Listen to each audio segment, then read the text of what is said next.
It's Monday night and we feel all right. The biggest party of the summer is this weekend. RSVP with the Flex Zone family. We'll get you in VIP style. Monday night, episode 499, taking you through the sports work week and the weekend that was. A legend passes away, and out in Colorado, it's still prime time on the sideline. And let's just say he's found the fountain of youth. And we're ranking the top positions as we head closer to the NFL season. We looked at the running backs, we looked at the wide receivers. Remember, defense wins championships. Who will be the best defense, or who was the defense we need to look out for in 2025? And a couple players got paid. All that and more on tonight's episode, 499.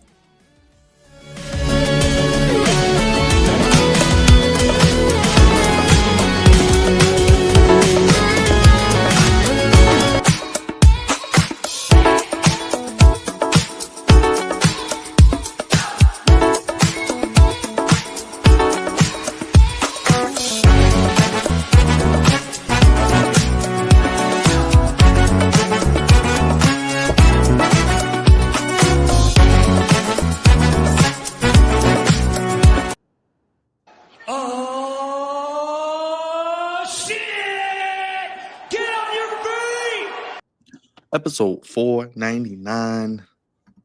Always divine. The only place giving you sports how you want it when you need it, fellas. Yes, sir. Flex on Podcast. We're here back again, another episode 499, keeping it live. NFL, we keeping the rankings going for positions. A couple players got paid. We'll touch on. The pads are out. That means training camp is officially underway. We got a sad passing yet again in what was a crazy week last week. And it is still prime time out in Colorado. And as I mentioned in the open, he's found the fountain of youth. We'll tell you more about that when we get to it. But can I do the show alone? You guys know the vibes. Throw your ones up, acknowledge the head of the sports podcast table for 499 episodes and beyond. And on social media, the Flex on One, you guys know all the socials. Join, become a member, hit the like button, hit the bell. Lots of content, more content coming this week as we head towards SummerSlam. And we are 25 days away from the start of college football. And that's right, this Thursday. We also have the NFL Hall of Fame game. We're going to talk all about that and more. Batting leadoff is the one, the only, the devourer, the Flex Zone's own, the social media producer, the fantastic one himself. And he always says it's clobbering time, especially when it's time for that meat. The one and only Big Raj. What's going on, my guy? How you feeling today? No bread, no water, just meat. Finger licking good special. That's what I'm talking about. Finish him, Daddy. That's one big son of a bitch!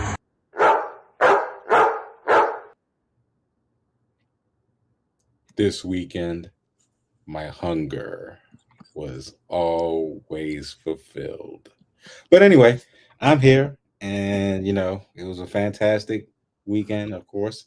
And yeah, we got to talk about some things tonight, man. We got to talk about some things because certain group of people were acting a complete goddamn fool last week.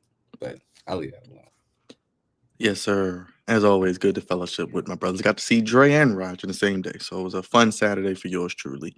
A little peek behind the curtain. But as always, not forget one half of the founding fathers, the voice of reason, the Commandalorian, the captain of the goofy ship. And as always, the man who listens to the screams, Cravante Bay Day. Those haters can't stand us. Left hand up.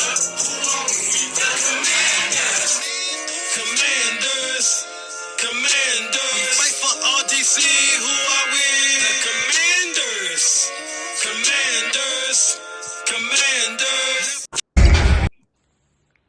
Well, now that's goofy. Stupid. Just stupid. Jam. Oh, jam. Man, oh man. Feels good to be back, guys.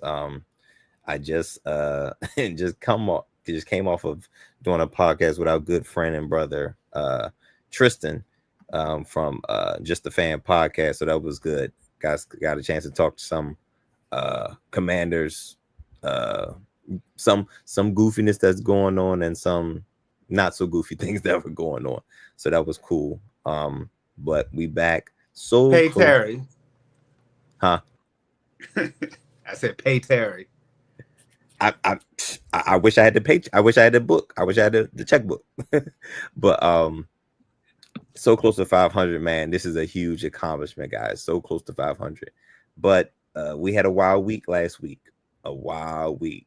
And I'm ready to get into it.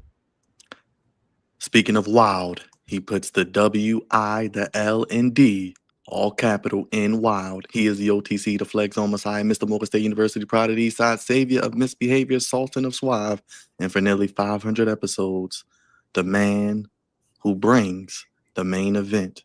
And he's the A-lister, the one, the only super producer himself, my brother, the incident report writing, check cashing on the only Drizzy Dre. How you feeling, my guy? You know, I had to slide that in there real quick. Let's get you. Matter of fact, let me get you together here. There you go. Acknowledge me. Make a 5-2, the Samoan werewolf. I love you solo. Whew.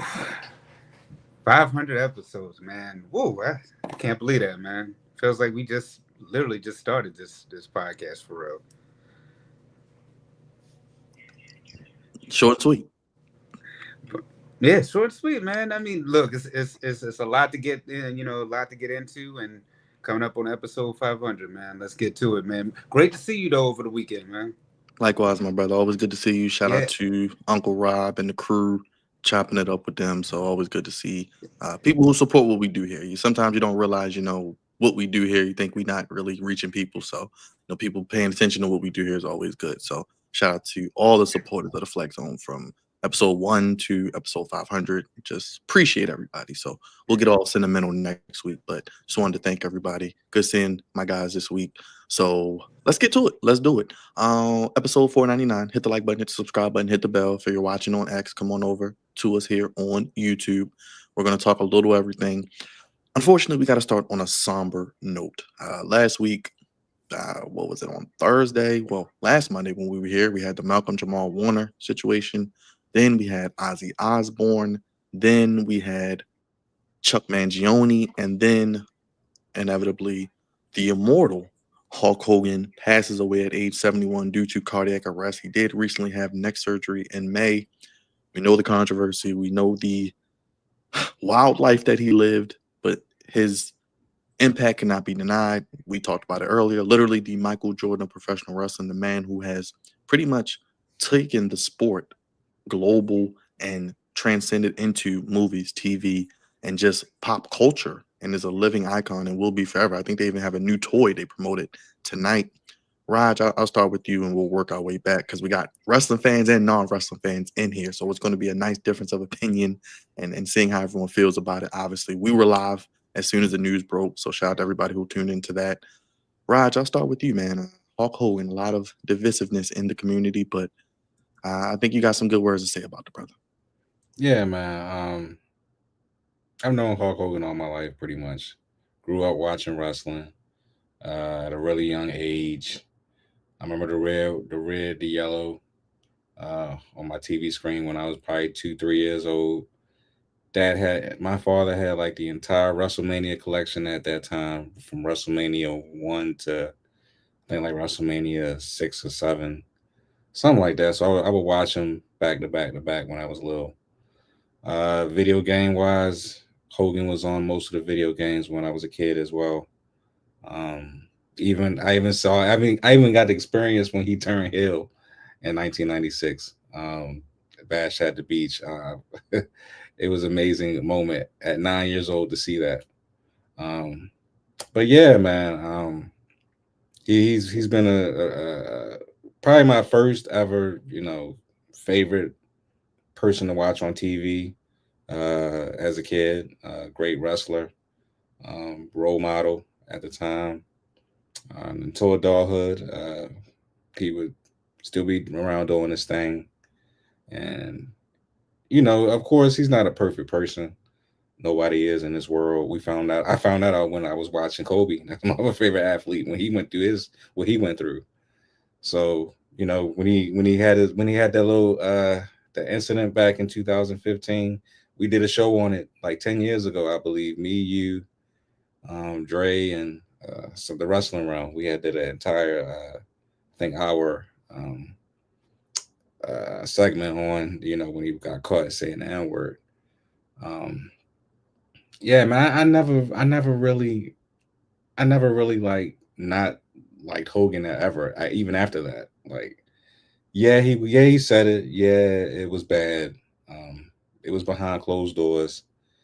Um, and he just had a moment where he just went crazy. And you know what?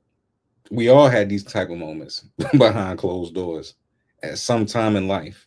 Even you're younger, you're older, or whatever. You had a moment where you said some wild stuff that you regret, and is not televised to the entire world like his was.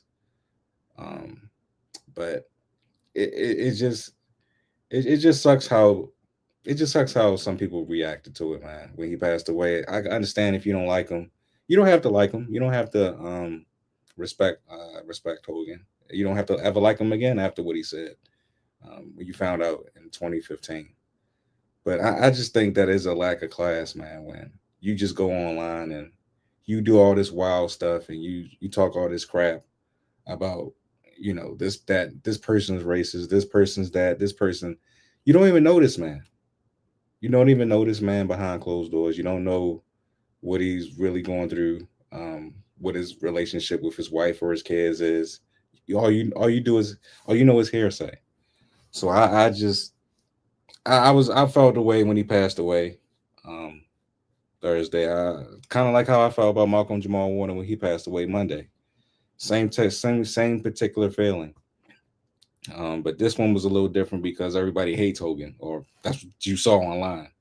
So or Black Twitter, But I just didn't like that, man. I just thought it was classless.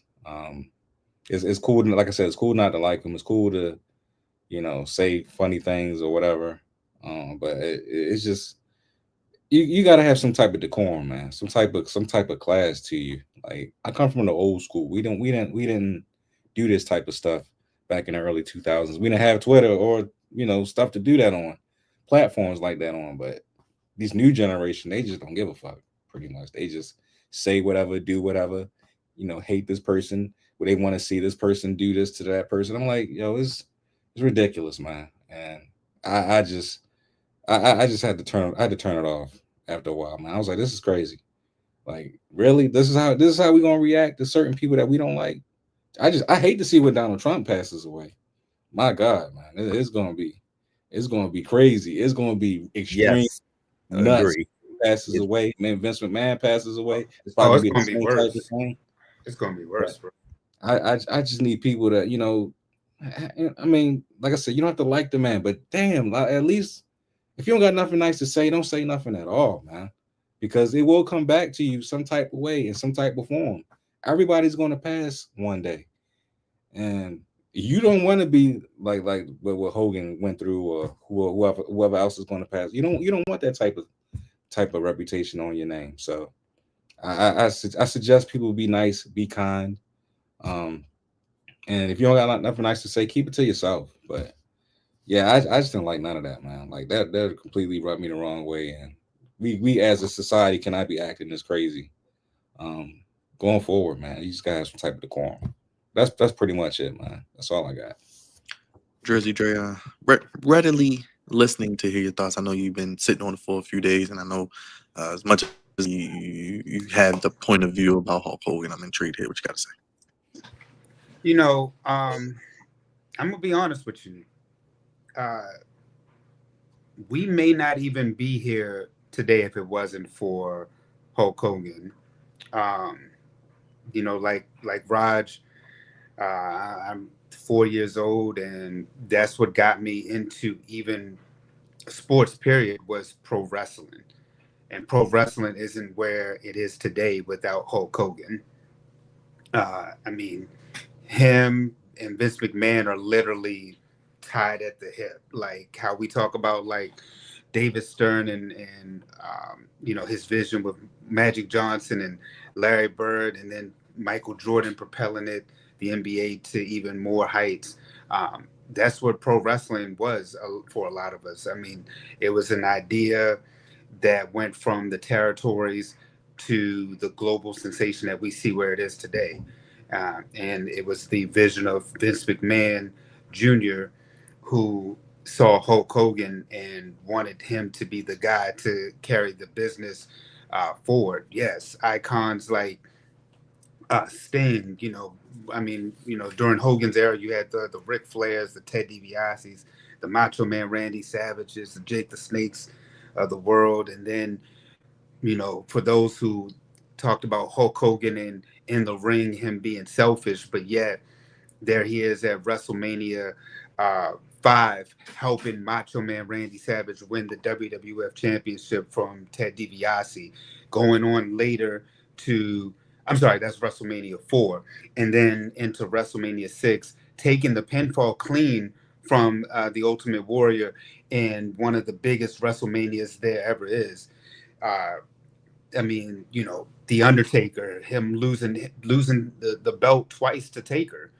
One of his greatest rivals right there, Ric Flair. I mean, you know, it's crazy that you know, Hulk Hogan passing away is literally, you know, a piece of your childhood gone, because like I said, this is my introduction into sports was pro wrestling, and then you hearing about things like Hulk Hogan and his being on his deathbed about a month ago. I'm hearing that from Jim Cornette's podcast. Uh, you know, the name Hulk Hogan just keeps coming over and over again in pro wrestling. I mean, even then, when we talk about who right now is the greatest of this generation in Roman Reigns, and Roman Reigns didn't even pass his title run of the consecutive number of days holding the belt. Hogan was at about 14, a little over 1,400. I think Roman was about close to 1,400 days as champion. You know, and then seeing a guy who in the 80s and 90s, I'm sorry, the early 90s, hit the character that he had about, there you go, you know, take your vitamins and say your prayers. And then to realize that that character was getting stale, going over into another promotion, and then almost killing the very promotion and person that created you, and having this historic heel run that Roger had spoke about at Bash of the Beast, when we kept wondering with the Outsiders who is the third man. I mean, that was the 6-man tag match with Macho Man, Sting, and Lex Luger against Kevin Nash and Scott Hall. We don't know who the third man is, and then to see that Hulk Hogan comes out and he's the third man, and then they start the NWO. And remember, at the time, that's when, you know, wrestling, it was already being a global sensation, but propelled it to even more higher heights. When, you know, we're doing pro wrestling like in school, and we're talking about it the next day, like you can't wait, talking about the pay-per-view, or did you see what happened on Raw or Nitro. And that, a lot of that attributes to Hulk Hogan and what he was able to do for both the WWF, then later the WWE and WCW. I mean, I'm thinking about also that moment, you know, with him and The Rock at WrestleMania 18, when it's literally the passing of a torch. You know, we talk about the heights that The Rock is in right now. A lot of that is because of Hulk Hogan. Remember, Hogan was in Rocky 3, and then Vince McMahon Jr. sees him in Rocky 3, brings him back to the WWF. I mean, you know, it just, I think about all the, you know, the good things, but then again, you got to think about some of the bad things. You know, the debut of Netflix on, oh Lord. we just talked about this, man. I don't know if that's the guy to show right now, man. I mean, but you know, I think about the Netflix debut, and him getting booed out the building in LA to the point where Hogan's ripping the shirt and the shirt is at his ankles because he's just so mad and he's just walking off with Jimmy Hart. You know, Raj, I forgive the man about his remarks, but I can never forget what he said when he talked about how he can be racist to a fault. I mean, as Everybody can be Dre. they can be, but that doesn't excuse him saying that. And yes, it was behind closed doors. It was in a tape that should have never been leaked or anything in the first place. But at the same time, what's said is said, and it's hard to. I think that's at the Trump. That's at the Republican convention. Honestly, that part of it, I could even care less.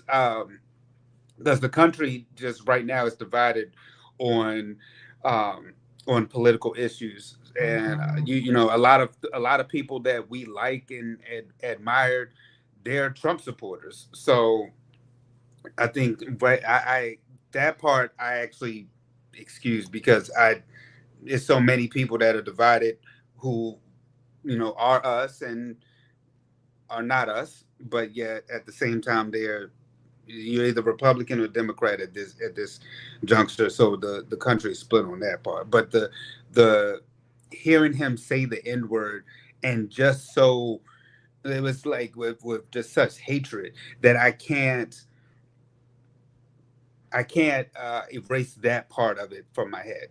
I can honor the man and what he did for the business and what he did to get it where it is. I can honor and I can respect that part.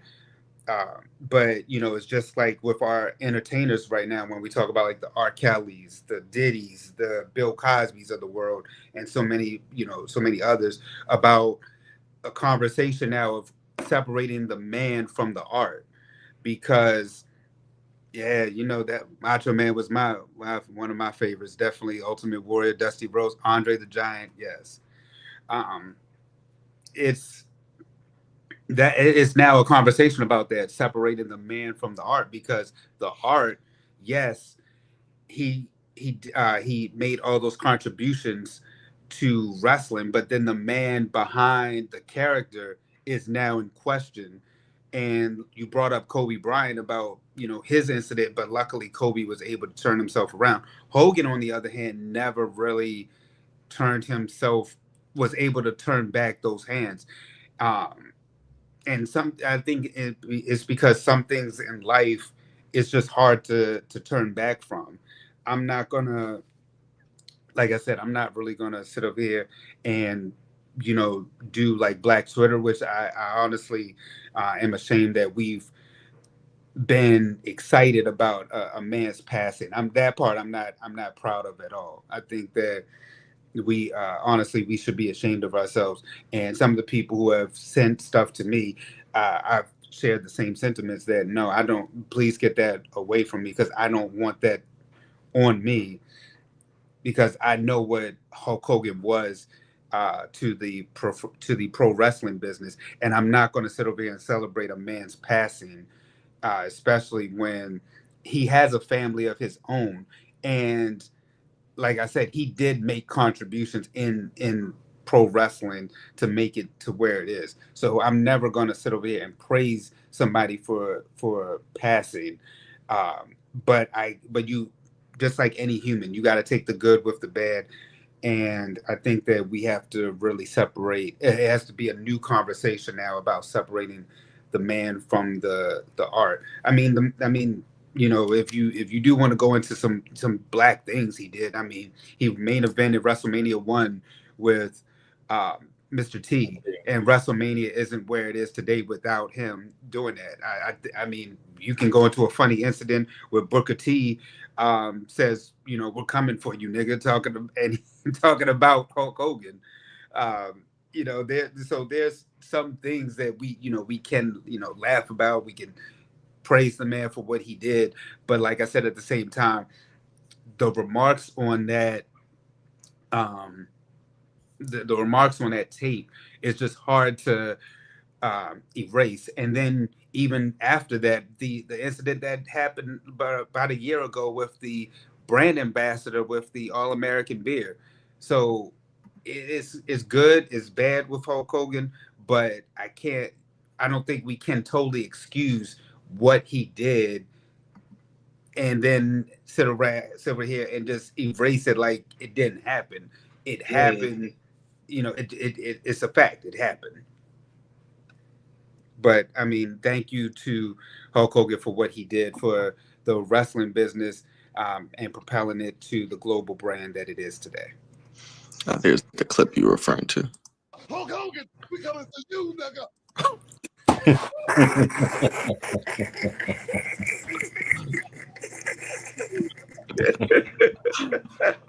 Cravante, you are not the wrestling fan up here, but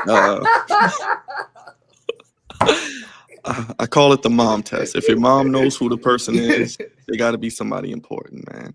Obviously, I know you know who Hulk Hogan is. How do you feel about the sad passing of Hulk Hogan? This is how I handle situations like that. I gotta laugh. So you gotta share. Absolutely. Oh my God. I'm a fan. I'm a fan of laughter. So, and don't forget too, he had Jimi Hendrix for his NWO theme too. Yes, one of the greatest themes of all time. One of the greatest themes of all. Yes. There are just a few wrestlers that I can name by face. It's not many of them. There was Stone. Hey yo.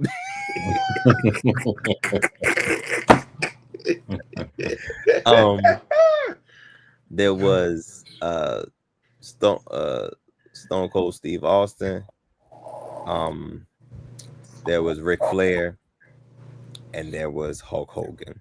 It wasn't many that I knew by face without really diving into the sport. Like I knew who these people were. Like I knew that these were some of the superstars in wrestling, even though I never really gravitated to wrestling.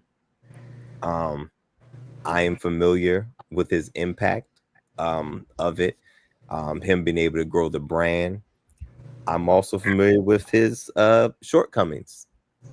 When he said, behind closed doors, things like that happen all the time. Y'all remember when the whole Magic Johnson thing came out with the old owner for the Clippers?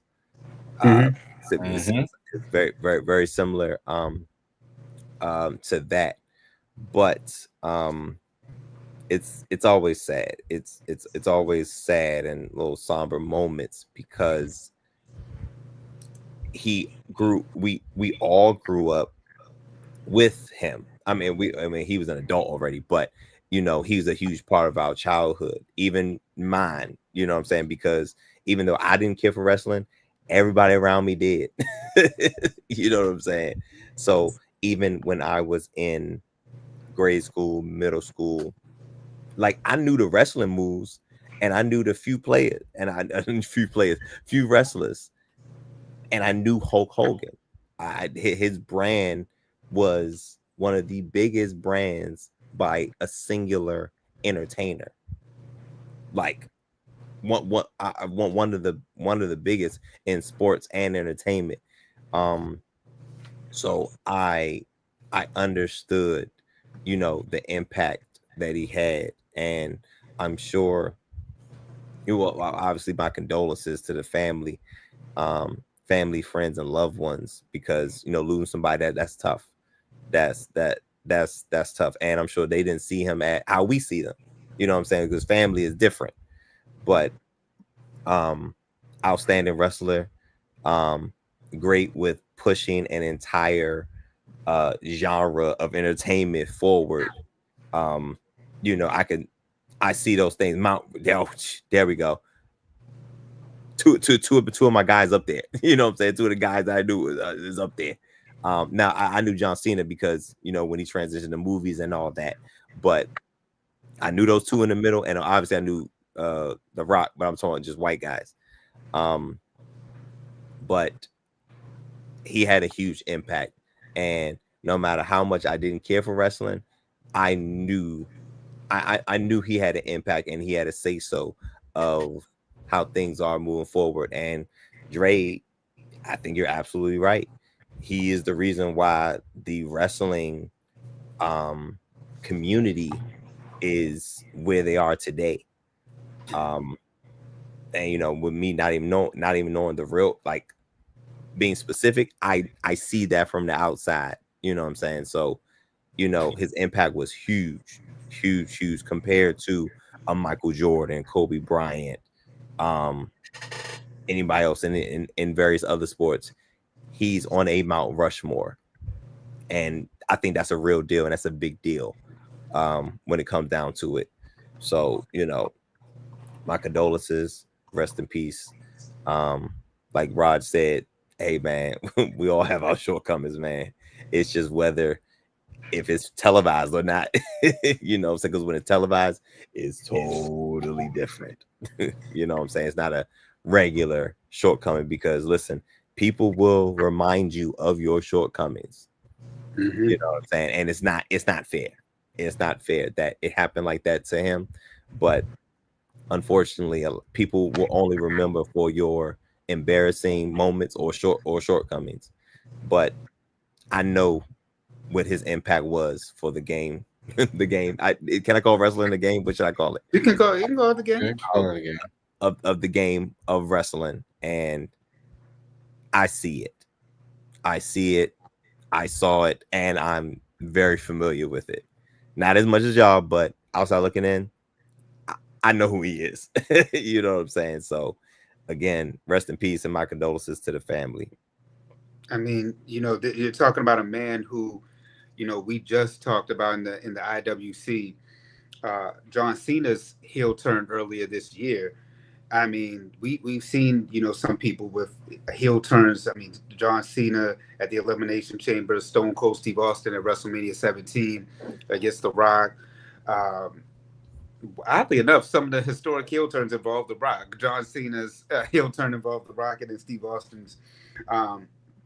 Even Andre the Giant, people forget that he was a face before turning heel, so that way he could wrestle Hogan at WrestleMania 3. But Hulk Hogan still has the most historic heel turn of all time.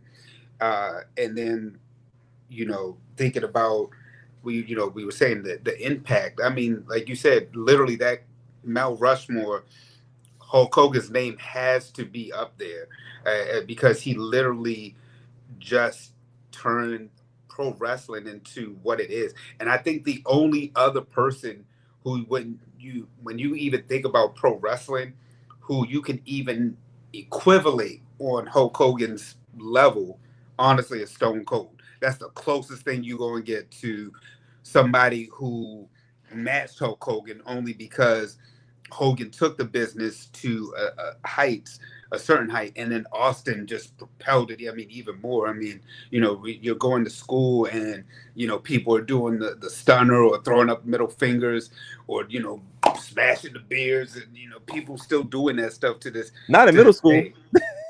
Well, not the beer part, but but you know, I mean, you know, think about it. I mean, you know, sometimes, you know, you still see your homeboys, and you still want to, you know, put a, you know, do a Stone Cold Stunner on somebody or something. So, you know, rest in peace to Hulk Hogan. And then I think Mark's point about what he said about Chris Benoit, I think that's something to really think about. That you know, that's a man who actually killed his family, and he might be more. You said more like than Hulk Hogan at this point. That is insane logic, but it's honestly something to think about, and possibly true, that some people may forget about that because they think about what happened with Chris Benoit, but sometimes that shows you the still deep divide within this country about racism. You know, we when I was just talking about Hulk Hogan being a supporter of Donald Trump, being at the Republican National Convention. he just sometimes made the wrong moves when it came to certain things, and I mean, I think about sometimes wrestling where at SummerSlam I think he should have lost to Randy Orton, or another SummerSlam when he should have lost to Shawn Michaels, WrestleMania 9, when Bret Hart loses to Yokozuna, and then Hulk Hogan randomly comes out and wins the title from Yokozuna within a matter of seconds, and then only to lose the title to Yokozuna at the King of the Ring, and then goes off into WCW later. And then, that's when we talk about the historic title, the historic heel turn, and the bringing up the arguably the greatest faction that's ever come to pro wrestling in the NWO. There's just so much history to Hulk Hogan.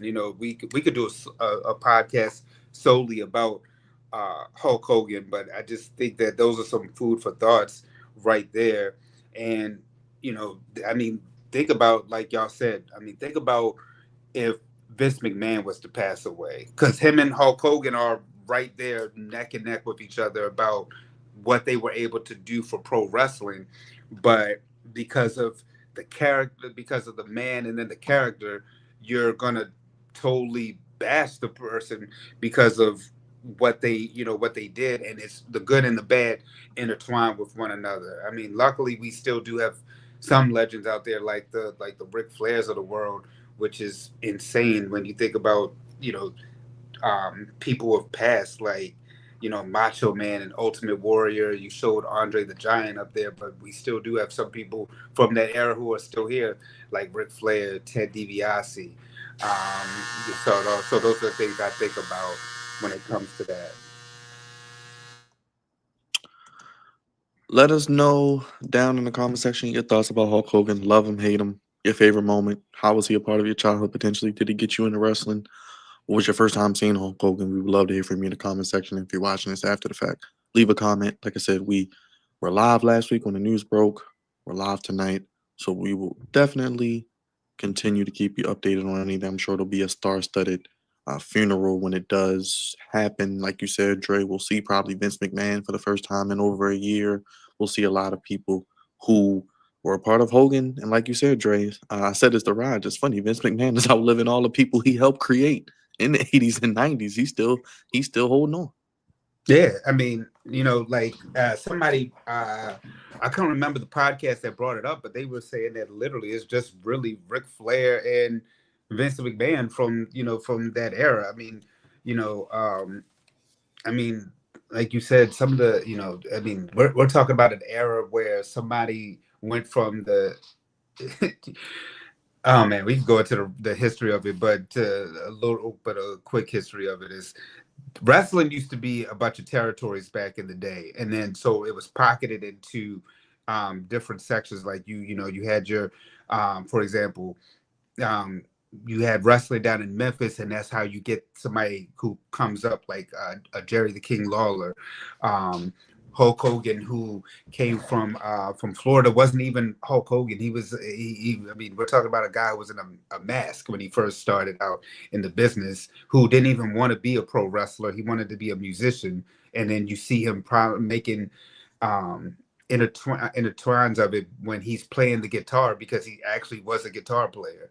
And then helping that brand go into where it is today. And like you said, Vince McMahon, it's crazy that those people he started the foundation of the WWF with, and he's outlived them. We'll do a quick moment of silence for Hogan, and then we will continue the discussion. Make sure you hit the like button, hit the bell, and subscribe if you are new. We'll do a quick moment of silence.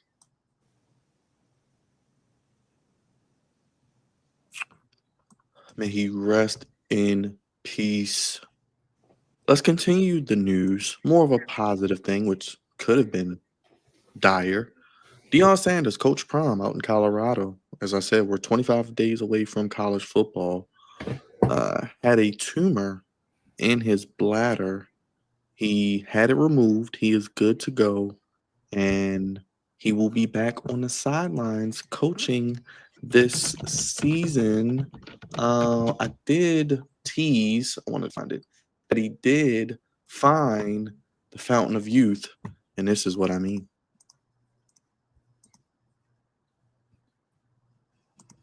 So yeah, we are here to fully remove the bladder.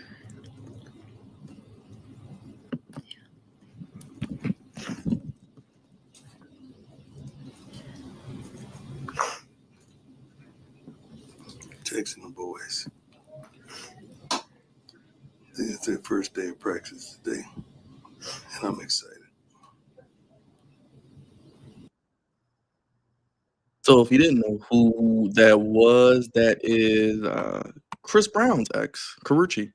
There with Deion. We don't know the relationship between the two. I'm not going to assume anything because we don't know what Karuchi. happens when you assume. Raj, Deion is good. First and foremost, he's healed, as we would say. He's healthy. He'll be back on the sidelines for Colorado, and he's found the fountain of youth, it looks like. Yeah, Karuji can cure anything that she put her mind to. But shout out to Coach Prime. Glad that his cancer is gone in his bladder. He's been battling this for a good while. I guess ever since the college season ended last year. So he's kept it under wraps. He's kept it quiet this whole time, and I'm glad that this is past him. Glad that he's still able to coach Colorado. Hopefully, he can move on with his life, make some proper adjustments to what he needs to do in the future, and lives a long and healthy lifestyle. But yeah, man, seeing Carucci by his side, Prime still got it, baby. Prime still got it. Dre, I know you love to see the young tenderoni. No, actually, I like him a little older, man. But I mean, That's look, true. This is true. but I don't get mad at Coach Prime, man. Hey, look, I don't know the relationship, but that baby was sitting up there crying, crying tears as if he, as if something, really happened. So, but those were, tears of joy, though, for real. That we still get to see Coach Prime, and I mean, we've had enough losses this week. Maybe for the year. At this point, it's like, you know what, we don't need to lose Deion, not only for the game football, but also just in life. Deion Sanders is such a positive person and a cool guy. I've been in close proximity with Prime. I mean, he literally is just a positive figure who is just a once in a lifetime type of person. So I'm happy that he's cancer free. I'm happy that he's still coaching Colorado, because I mean, the college football needs him. Football, period, just needs Deion Sanders. I mean, that brother. It didn't matter if it was on the field. It don't matter if it's commentary. I can't. It doesn't matter. That man is just one of those people that anything he touches, man, is just going to be gold. And so I'm happy that he's cancer free, and I can't wait to see what Colorado is able to do this season. Pravante, Coach Prime is back on the sideline. Man, he's been going through some. His health has been kind of deteriorating a little bit since his playing days, but he's been constantly being able to overcome, which is absolutely amazing. Cancer has the many forms of it has taken more lives than we like to admit.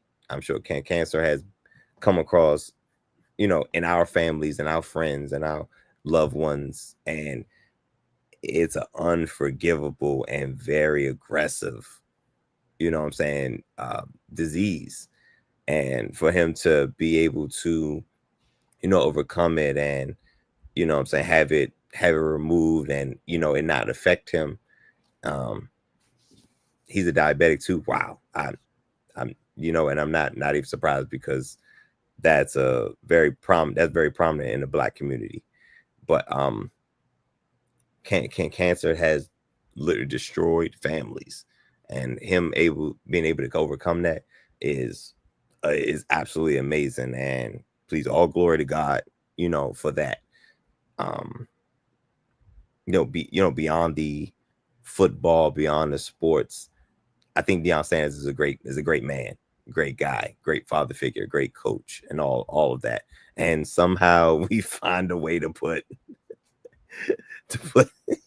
I'm sorry, you were being all deep and spiritual, and I'm over here trolling, showing Chris Brown about to pull up a Deion practice. I'm sorry.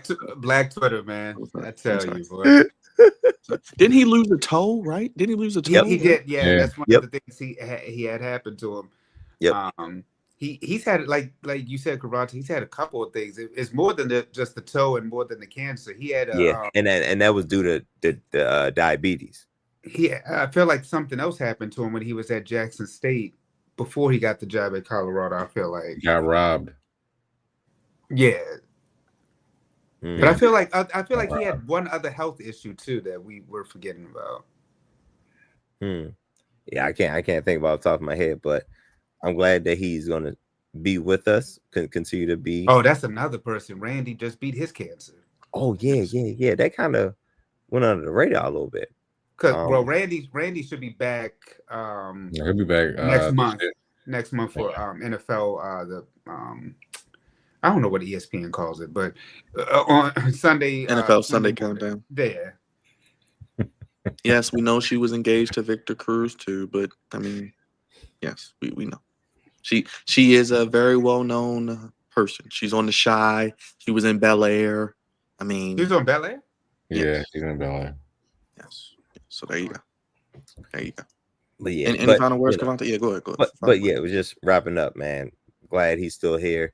Glad he's going to still be able to coach because, listen, cancer could destroy you from the inside out, and him still being able to build up the strength to go back out there and do it all again. Because you're right, Dre, man, we need him. definitely need him. But again, glad he's still here.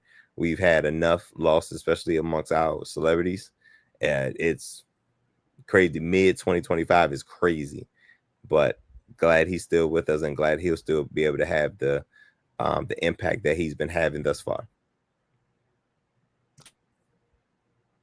Yes, definitely. Hopefully Colorado is in the mix because when Colorado is good, as you guys mentioned, it is good for college football. No, I didn't hear about that, Bumpy. Texas. Rest in peace to him.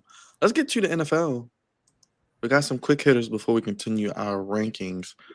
Training camp. Pads are on, so that means we can get into football. Not shorts and t-shirts, but we did have a bunch of money handed out over the past few days. Just some quick ones to touch on. Cortland Sutton. Oh boy. 4-year, $92 million contract extension. I think very underrated wide receiver.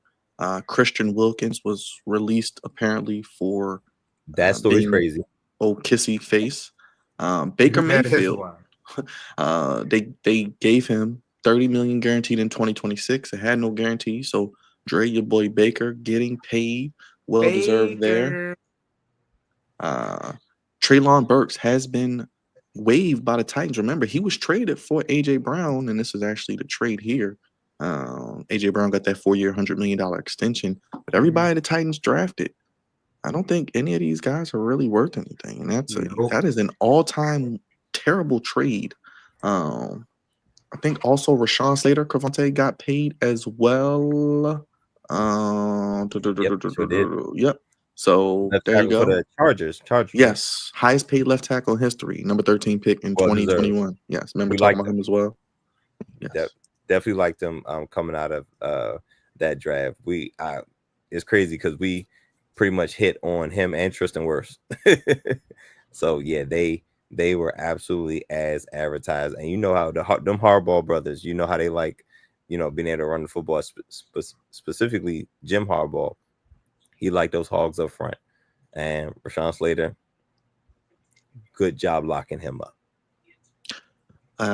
Kenny Pickett, your boy Dre, strained hamstring. There's Rashawn Slater, 4-year, $114 million deal.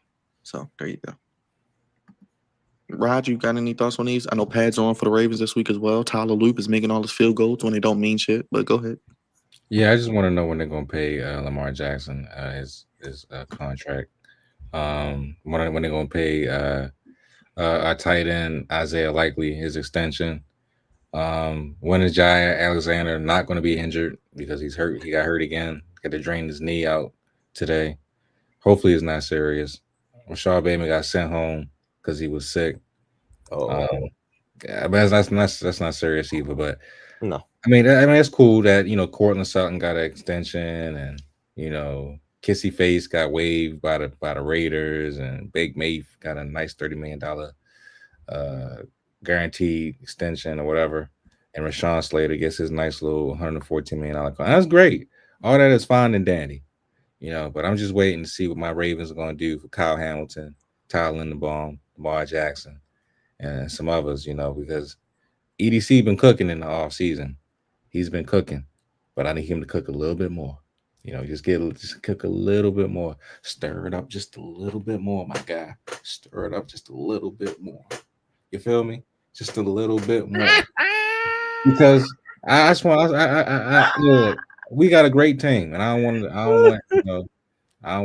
us to lose focus now. We can't lose too much focus. Are you cooking or are you grinding something up, man? The way you was doing it, man. Tell Mark go to sleep. More. Tell Mark like to you go to saddling sleep. A little bit more, big fella. Just a little Mark bit. needs to go to sleep. Yo, I can't with Mark, bro.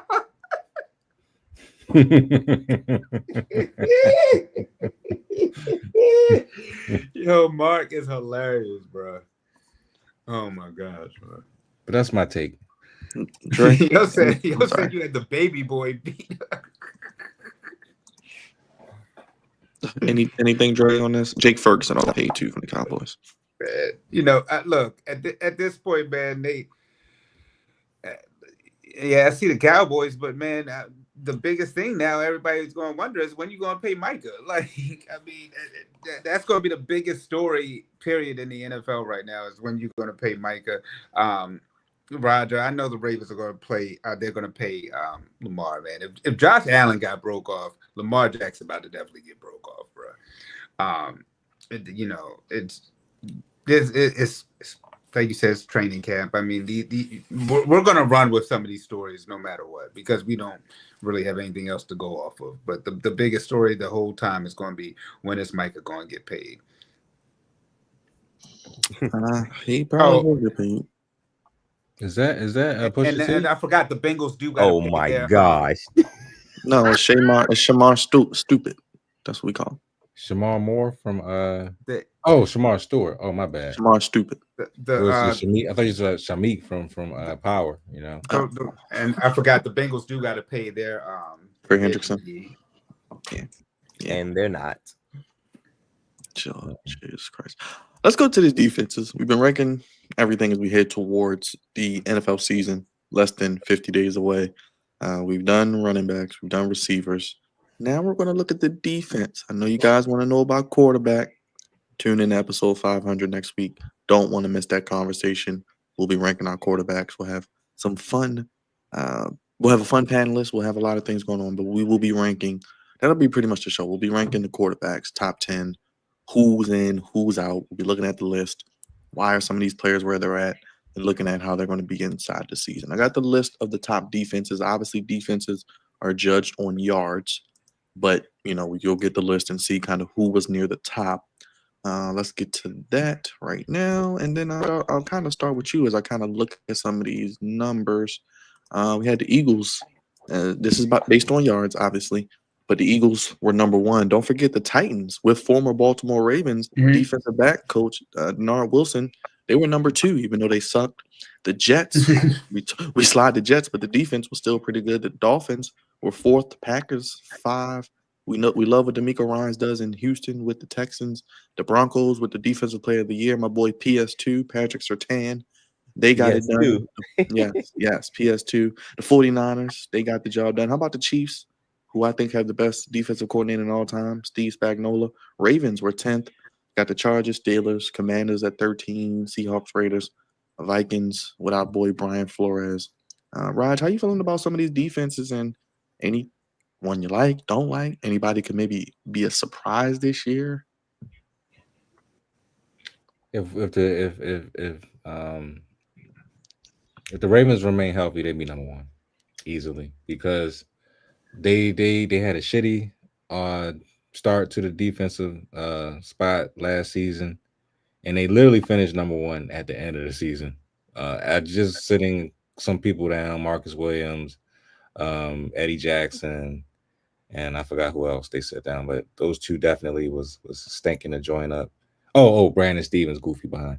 They didn't sit him down, but they just shadowed him a little bit. But yeah, once they got rid of those people, those three people, exactly. Once they got rid of them, Go Google it. got Malachi Starks now. You got J.R. Alexander. What's the other corner they just picked up? The dude from Chidobe Awuzie, Chidobe who Awuzie. was also hurt, Raj. That's fine. He'll be back. Yeah, I just think that the Ravens are going to have a great defense. I think they can be number one this season. Roquan Smith is coming in better shape than he did last season, and Marlon Humphrey already said that teams don't fear them. So I think they will fear them this year, like they did in 2023. I think they'll fear them a lot more because I don't think Jamar Chase is going to run all over us again like he did last season. But I think the Ravens is number one. I think Denver has a great defense. They was number one for a good period of time last season, and until we played them, and you know what happened after that. But I think they have a great defense. The Eagles definitely have a phenomenal defense. They're great in itself. I know they lost a lot during the offseason, but they still are the Eagles, and they still found people to get the job done. I think they'll be a great defense. Also, the Jets. I think the Jets defense is going to be pretty good as well. They have not fallen off, and getting a new head coach, who is a defensive guru in Detroit. I think he'll add his little 2 cents to it, and Sauce Gardner will be saucing it up pretty much all season long.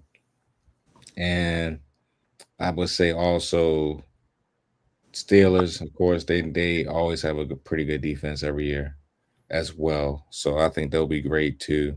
But my number 6 defense that I think is going to be coming into play, I think the Commanders are going to have a pretty good defense this year. I think they'll make a jump. They played pretty well last season defensively.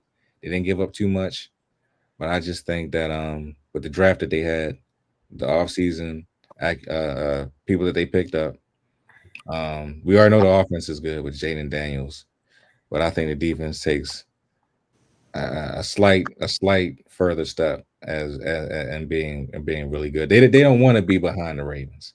They want to make sure that they stay right along those lines of moving up. And I think the defense is going to make I ain't gonna say significant jump, but they're gonna make a good jump from maybe being 13 to maybe being 10 or 9. But Go ahead, Trey. They're right in the conversation.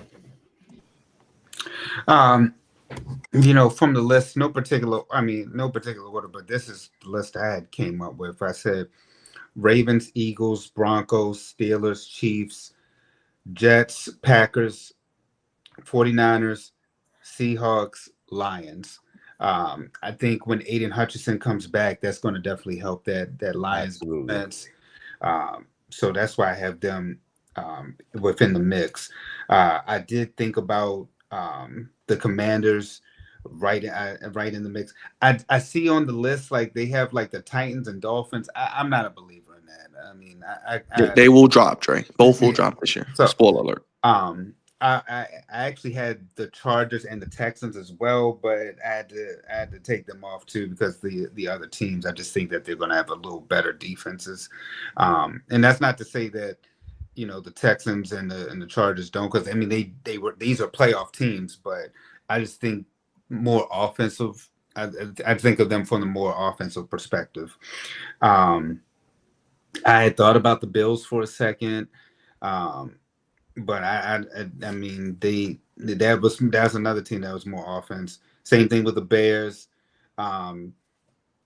Honestly, if you think about defense, I would say the Browns more so because they've been questioned about their offense for quite some time now. Um, Vikings, I think that was just an anomaly. I think that they, that was just a good season, but I got to see what JJ does. Um, I think an honorable mention ought to be the Patriots, because I'm curious to see with the new head coach in there what they're going to be able to do. But those were my top 10 defenses. Again, Ravens, Eagles, Broncos, Steelers, Chiefs, Jets, Packers, 49ers, Seahawks, and Lions, with an honorable mention as the New England Patriots. Go ahead, Quantum. I tell you who not going to have a top defense this year. It's going to be the Cincinnati Bengals. Okay. Wait They a minute. Are they ranked last on that? No, but they should be. But because it's what I Wow, noticed. they put the Rams bad? 25th. That's crazy. Well, you remember yards is different. Yards, because I had to pull up the points, because I don't care about yards. I care how many points do you? Yeah, I'll pull up. Let me pull up the points. Is what's important to me. But the Bengals will not be a top defense. I think that It don't matter if it's yards, points, whatever, bro. They giving it up. They giving it up. I think the Ravens defense has so much potential. Because Byron, we went over the draft. I really like Malachi Starks, man. I really, really like Malachi Starks. Teaming him up with Kyle Hamilton is crazy. It is absolutely crazy. Picking up Mike Green, picking up Jair Alexander, crazy pickup. So the Ravens defense has the potential to be number one, similar to how they were. Was it a couple years ago? Was it 2 years ago before Mike McDonald went on to Seattle? It has that. Literally a year ago. So it has that type of potential. Yeah, right. Because he was just got there. I think the Detroit Lions, my gosh, when Aiden Hutchinson comes back, I think that is a totally different defense.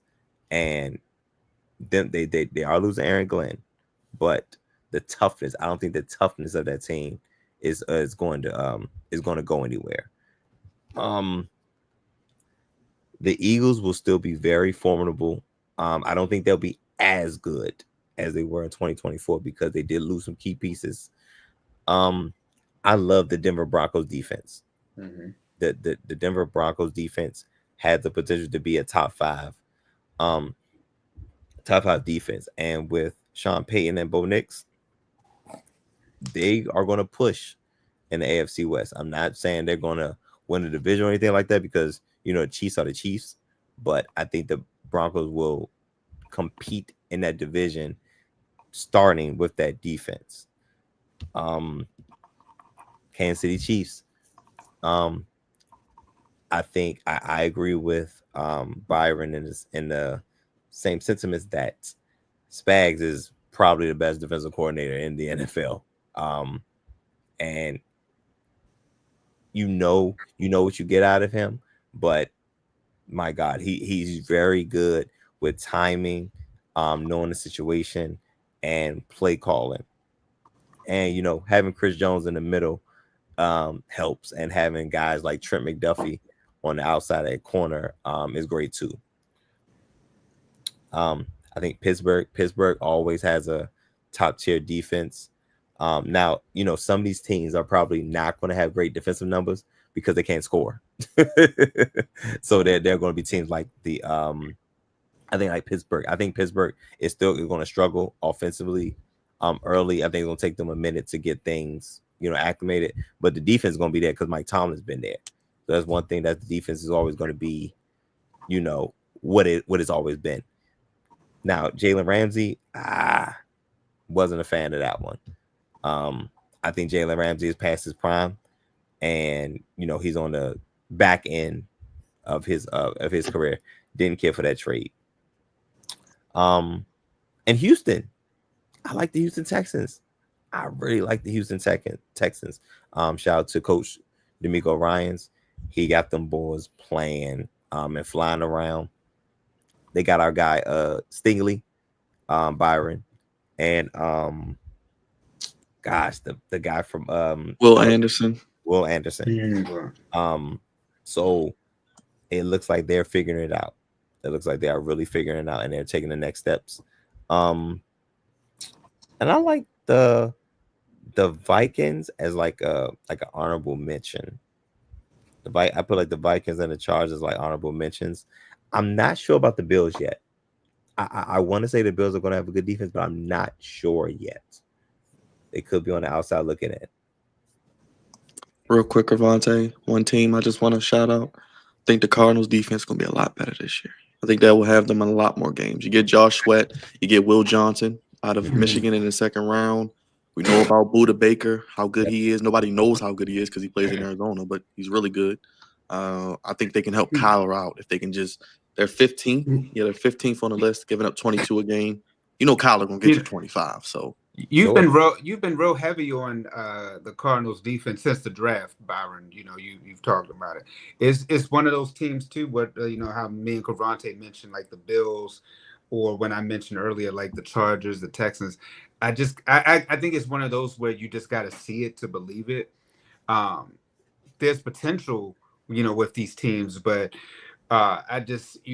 for me, I just see it on one side of the football, and I don't see it from both sides. It's different from a team like the Ravens, the Eagles, or the Broncos, where you can see it from both sides. And then there are some teams where you just see it completely on one side, like the Steelers or the Jets. Yeah, I mean, you know, because some, you know, I mean, even like, you know, the 49ers, the Packers, they have potential for both sides.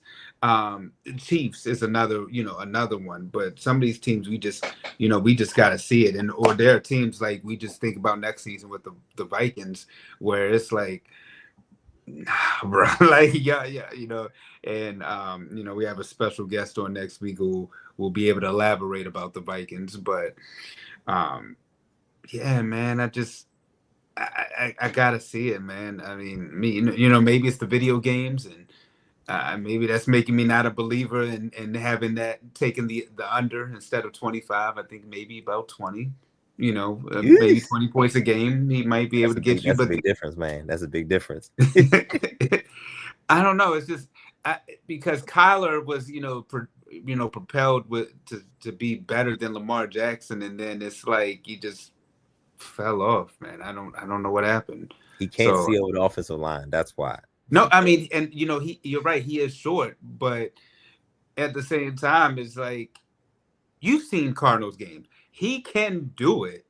It's just not consistent, and it's been the same problem since we started the podcast when Carson Palmer was the quarterback, and they, you know, that season when they took on Cam and them boys in the NFC Championship game. It's like, you want to pick the Cardinals.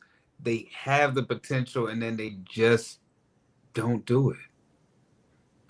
I think that NFC West is a little more wide open than people think. I know you love your Rams. I know the 49ers get a lot of love, but I think it's a little wide open than people think. I think it'll be very interesting to see who, and even the Seahawks won 10 games.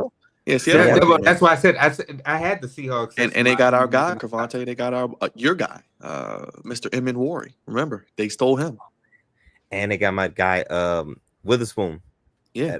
So that back end's gonna be good. And you know what? I should have had the Commanders in there because you guys just picked up Vaughn, right? Yeah, Miller.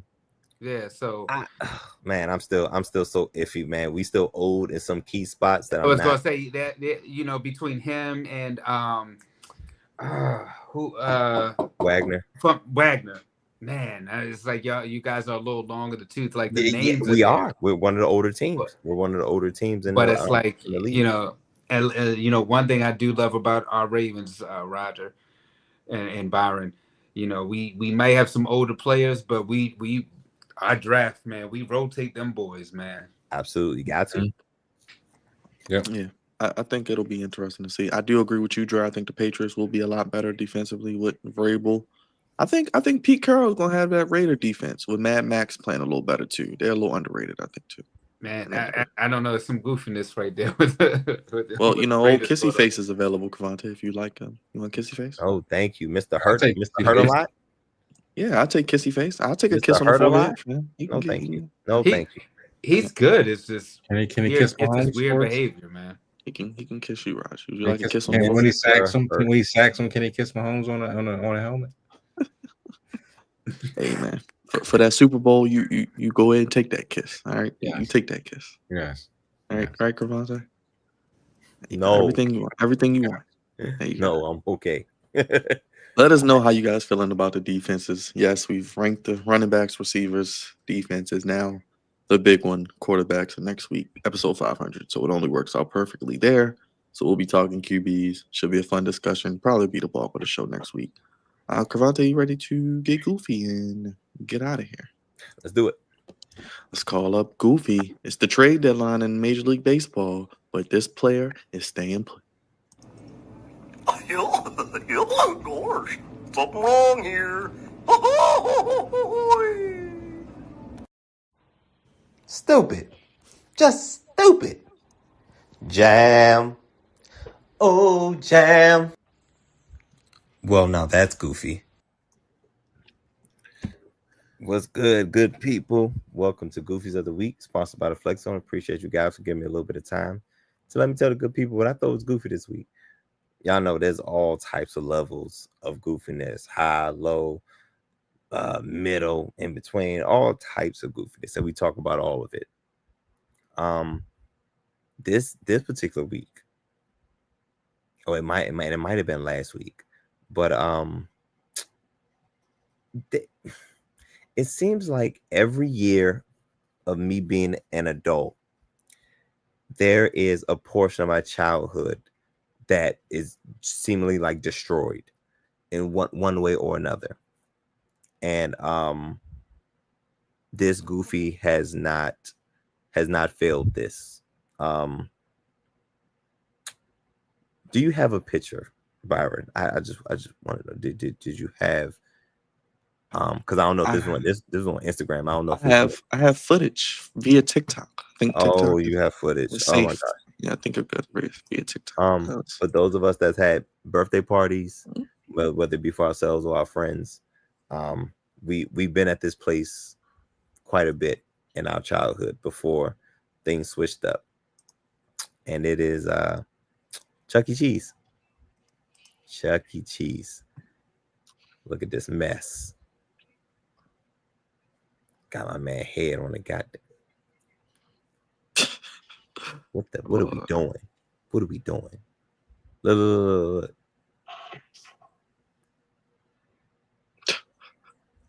Oh man. What is going on? They locking up Chuck E. Cheese, brothers.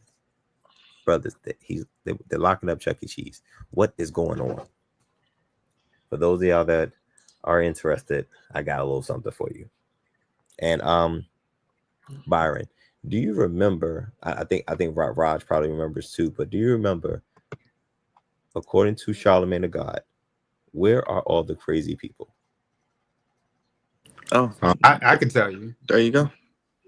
He said all of Florida and the Bronx. This Chuck E. Cheese situation happened in Tallahassee, Florida. Oh, boy.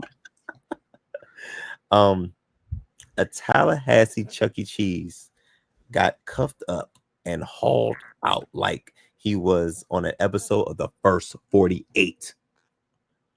Kids watched in horror as police arrested the man inside the Chuck E. Cheese. The man inside the Chuck E. Cheese costume at the actual Chuck E. Cheese restaurant. Videos and photos show the big giant mouse being led out the restaurant in handcuffs. That's one big son of a bitch! While confused little children clutch their pizza slices. If that wasn't traumatizing enough, another pic shows Chuck's massive mascot head just chilling on top of the police squad car like a fallen soldier. The confirmed arrest saying the man was hit with not one, not two, but 3 felonies, but wouldn't say much else. The charges allegedly swiping credit cards, stealing identities, and and um and going quite crazy on Black Friday, all while serving as the face of the fund and tokens. An employee at the location stressed that the incident had nothing to do with Chuck E. Cheese, the business, but kids ain't trying to hear that. One parent overheard them saying, "My son just wanted to do the hokey pokey, and now he's asking why Chuck E. Cheese got arrested. This is too much. This is too much. My childhood, every year of my adulthood, is being destroyed. My childhood, as I knew it, is being destroyed. First of all, Chuck E. Cheese was never that scared. Okay, Chuck E. Cheese was out here eating all the pieces. Chucky was a big guy, was a big dude, was a big rat, and now they got his nephew portraying as him, and I don't really care for it. He's like slim and skinny and all that. It's like, who is this? We don't know who this is. Now, granted, I guess back in the day, they did say Chuck E. Cheese was a little creepy, a little on the creep side, and I guess they're trying to be more appealing to the younger children, the YNs, if you will, with this new Chuck E. Cheese. But man, arresting him like that is wild. Why? Look at this. Look at this. Them kids' lives are ruined. Look at them little white kids. Look at them little I was trying not to say the white kids. Look at them little white kids traumatized. You can't even speak Chuck or Cheese to them ever. You see Why didn't they just take him out the back?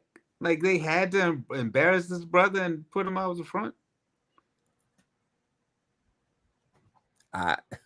They said it's felonies. He might run out the back. No, man. If it's that deep, if it's that deep, you have people in the back, man. Ain't no way you about to run like that in a Chuck E. Cheese costume. Like, nah, you're right. You're absolutely right. Absolutely right. This is just, I don't know. I don't know if the crime rate in Tallahassee is crazy or not, but they because you heard the crime. He pretty much white collar crimes. You know what I'm saying? So Chuck E. Cheese out here frauding, stealing folks' identity.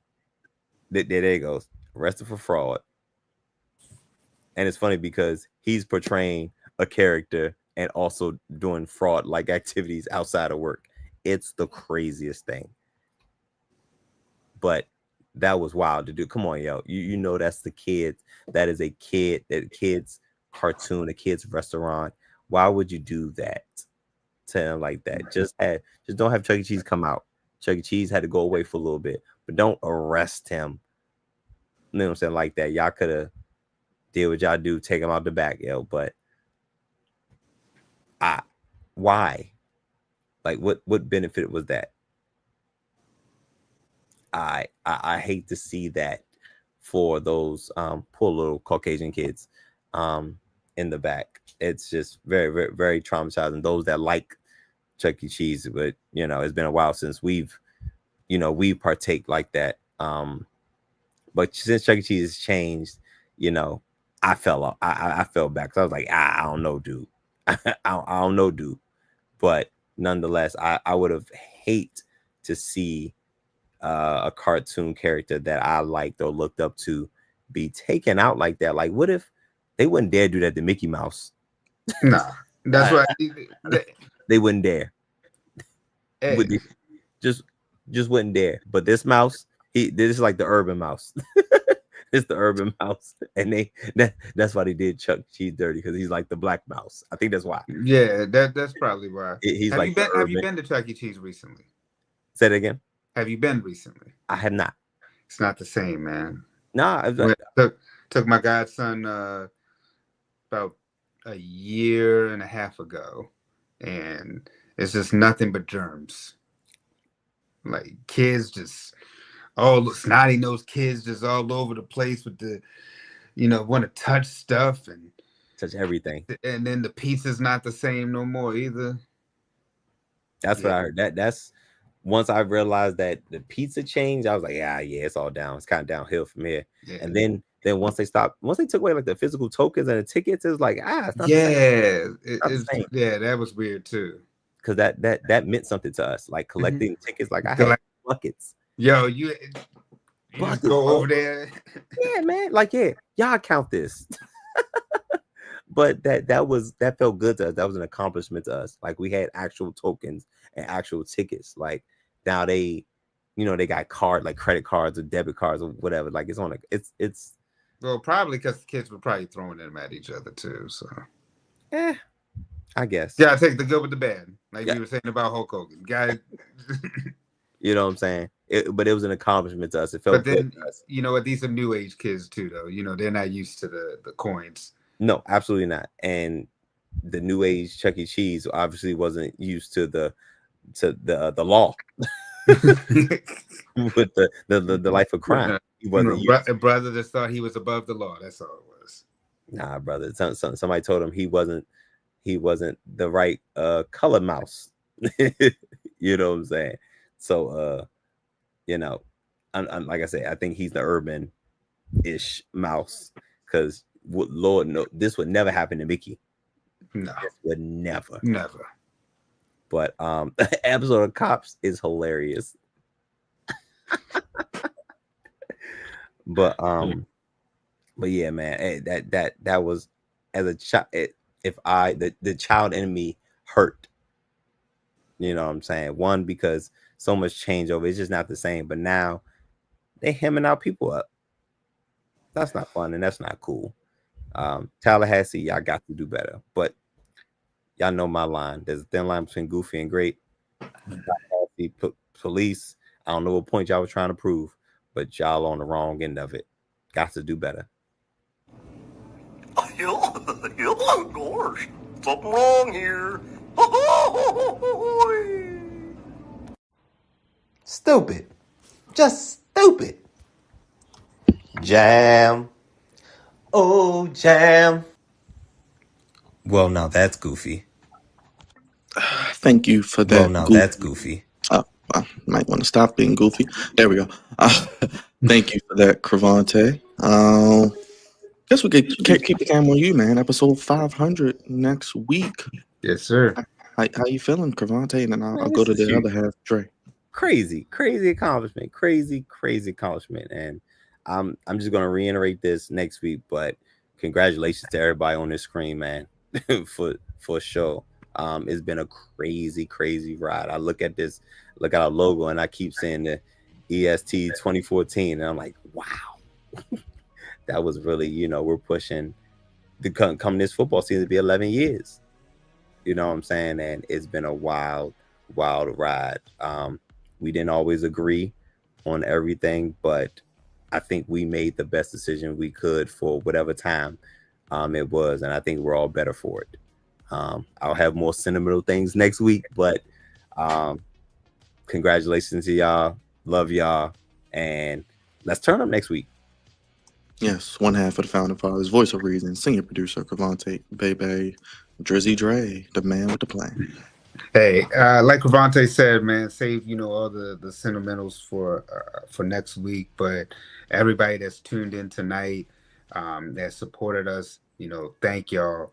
Cravante was just talking about not always being on the same page, but I mean that's what actually makes the show. The fact that absolutely each one of us honestly has something different to bring to the table and our own different thoughts, but there's a legit brotherhood when it comes to each of us here. Byron was just saying how it was good to catch up with both me and Roger over the weekend. Seeing man, I mean, there's so much stuff that Roger has come out to support y'all, and y'all don't even know about the behind the scenes stuff that Roger really has done to hold all of us together. So yeah, we crack on each other, but it's legit.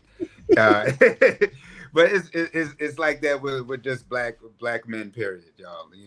If you don't know, go to a barbershop and hopefully you won't be ran up out of there. As a few people, some politicians that Rogers has told us been ran out over the years, But next week, man, we're gonna have some fun. One of our brothers, one of our supporters of the show, we're gonna have a really great conversation, and like you said, Byron, man, many more episodes to come. Yes, sir. SummerSlam this weekend, Dre. Any real quick thoughts? Yeah. Anything SummerSlam? Man, I mean, this actually makes me kind of wish I actually went to New York, because it was a card when we were talking about the trajectory from WrestleMania, how SummerSlam is going to shape up, and the damn card seems better than the WrestleMania card. Now, hopefully, we get some different results, but I look forward to SummerSlam this weekend and to see what's about to come from it. I mean, even Raw tonight was shocking, seeing that they actually let Braun. I don't know if that's the name of the team, but that they stood on top tonight.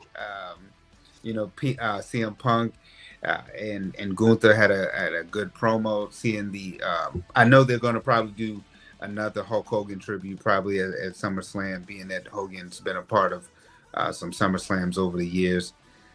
And so I'm just curious to see what exactly happens this weekend. But there's some predictions I do have as well, like Naomi retaining, Cody winning. So we'll and Jade, of course, winning. But we'll see what happens. Wow, Dre, I just thought about something, and I didn't get this from anywhere. We could have 2 black women as world champions come Sunday night. So just something to think about. So, which I think will happen, by the way. I agree with you, brother. So we got predictions and previews coming to the channel, Raj. I'm sure you can speak to that and all the other stuff we got going on. Yeah, a lot of stuff going on. I'm tired, so hit the likes, hit the subscribe button. Episode 500 is next week. We have a shitload of ton of content. Thanks to Byron, who does a lot of work. Appreciate it. Give hand claps to Byron. I gotta give hand claps to Byron. We all do. We all do, man. Yes. You do a ton of work, my good brother. Previewing these videos, doing stuff with Leo and Wolf and Brother Thoughts at times, and Juggernaut when he wants to come on. And just holding it down during the week. So on AEW and NXT and Raw and SmackDown. So I gotta give hand claps to you. I say every PPV, PLE. Yes, that's Byron. Yes. He's driving the ship. So congratulations to you. Like I said, episode 500 will be next Monday. But we have a ton of videos before that. So please hit the like and subscribe button. Please check out, if you want to join memberships, please. It's only $5 a month. You get custom emotes. You get special shout outs and all kinds of things. There may be some videos later on once we decide to do them. But yes, a lot of content coming up. Train keeps moving as always. I'm tired. I'm getting the hell up out of here. Peace. Good night. Appreciate you, Raj.